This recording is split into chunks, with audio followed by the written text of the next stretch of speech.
Secara Undang-Undang Nomor 49 tidak ada kewajiban bahwa setiap wartawan harus memiliki kartu kompetensi ataupun sertifikat UKW dari Dewan Pers. Tidak ada ketentuan.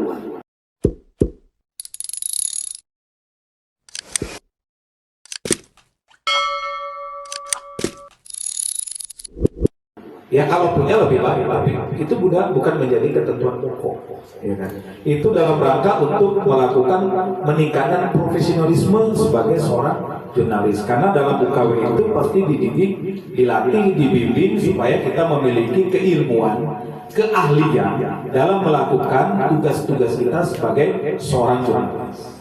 Nah, yang kedua itu secara administrasi, yang kedua ada karya. Ketika saya tanya ibu mana bukti ibu sebagai wartawan? Ini Pak, KTA saya, ini surat tugas saya. Ibu cik mana tulisan ibu sebagai wartawan? Ibu nulis berita tentang apa? Ibu wartawan apa? Oh, saya wartawan umum Pak, bisa memberitakan apa saja. Kalau dulu zaman saya jadi wartawan, itu spesifikasi, ini wartawan kriminal, meliputi dari wilayah kriminal, ini wartawan pendidikan, ini wartawan ekonomi. Kalau sekarang kan, wah, campur kemana-mana. Ada nggak bukti tulisan?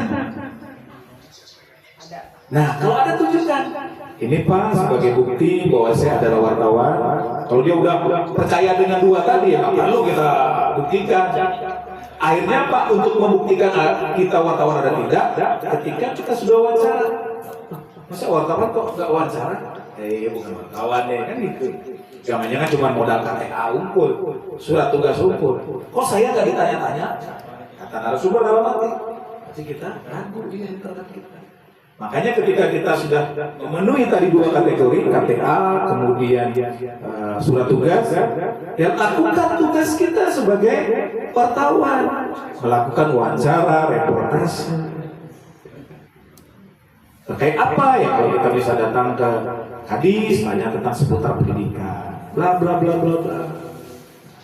Kita lakukan sesuai dengan 11 kode etik, dengan cara-cara yang baik. Setelah itu baru, kalau kita media cetak, cetaknya besok nih Pak. Setelah tayang, kita kirim kepada narasumber.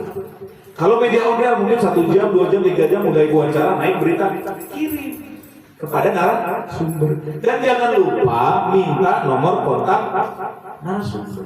Ini jangan pula sudah wawancara kita hilang kontak narasumber, tidak pernah kita minta, kan salah. Bagaimana kita ingin mengatakan bahwa kita membuktikan kita wartawan kalau kita nomor kontaknya? Karena media online kan harus di-share lewat kontak, benar. Nah, kalau kita udah punya nomor kontak WA-nya, mungkin wawancara jam 2, jam sore, maghrib udah ngayang beritanya, kirim karena udah ditayangkan sama redaksi. Pak Kadis, maaf, ini tadi hasil wawancara saya dengan Pak Kadis, kirim. Disitulah dia akan mengetahui bahwa kita memang wartawan. Tapi kalau sudah datang, besoknya nggak naik berita, kita pura-pura wawancara. Kami kelihatan seperti kita wartawan, wawancara. Nunggu Pak Kadis besok nggak tayang, lusa nggak tayang, 3 hari nggak tayang, seminggu nggak tayang, turun reputasi kita. Kita datang lagi ke dia, dia udah ragu. Si ibu teh wartawan tuh, mana sih meninggal itu berita kemarin mana? Peringatan kita ke sana. Oh, pokok alasan itu udah runtuh kita itu. Jangan dilakukan. Itu Bu. Satu, identitas sebagai sarana administrasi. Kedua adalah fakta. Secara de facto, secara de jure.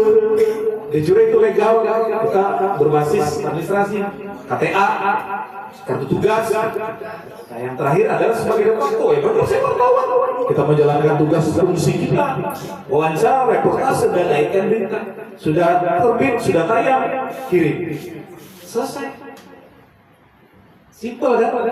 Nah, cuma jangan sampai kita nih CNN. Nambah CNN. Saya nulis-nulis.